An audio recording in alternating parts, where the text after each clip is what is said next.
Hello dear student, आप लोगों के लिए एक और क्वेश्चन लेकर के आया हूँ। चलो इसे सॉल्व करते हैं। वीडियो पॉज करके पहले आप सॉल्व करें, फिर अपने आंसर को मिलाएं। ठीक है, क्वेश्चन को पढ़ा जाए। A point source S is placed midway between two converging mirror having focal length F as shown in the figure.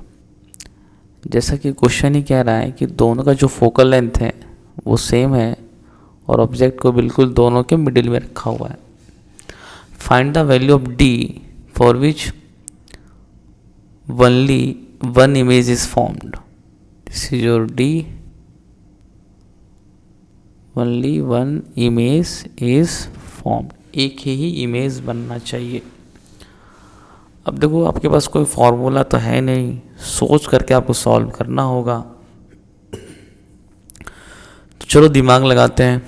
तो पहला केस क्या है, मान लो एस से ये रे गया, ओके, और मान लेते हैं कि एस जो है,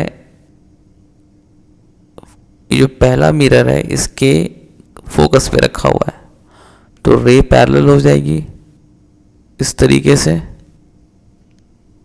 है कि नहीं। और अब सेकंड जो कनकेव मिरर है, रे पैरेलल आ रही है, तो रेस को ये वापस से फोकस पे कन्वर्स कर दे। और हम ऐसा मान लेते हैं कि यही जो एस पॉइंट है, यही सेकंड कनकेव मिरर का फोकस है, एफ, इस टाइप का, राइट। तो फिर एक ही इमेज बनेगी, वो एस पे ही बनेगा। तो एक तो ये केस हो गया। तो अगर ऐसा केस लोगे तो जो डी आ जाएगा F plus F, that is your 2f। Okay okay, कोई और केस हो सकता है, चलो सोचते हैं, है ना। एक तो पहला केस ये हो गया, दूसरा केस सोचते हैं बच्चों।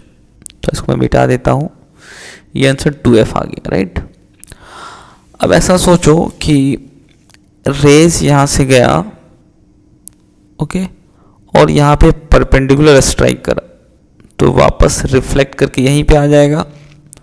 ऐसा होने के लिए ये जो एस होना चाहिए वो इसका रेडियस ऑफ कर्वेचर पे होना चाहिए, राइट। मतलब एस जो होना चाहिए सेंटर ऑफ कर्वेचर होना चाहिए मिरर वन का।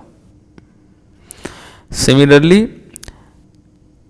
अब सेकंड कनकेव मिरर पे आ जाते हैं, रे ऐसे जाए परपेंडिकुलरली और वापस आ जाए, वापस यहीं आ जाए।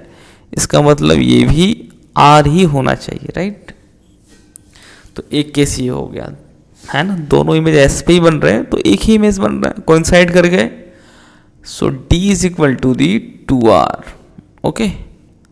और r की वैल्यू कितनी होगी बच्चों, 2f के बराबर होगी, that is equal to the 4f।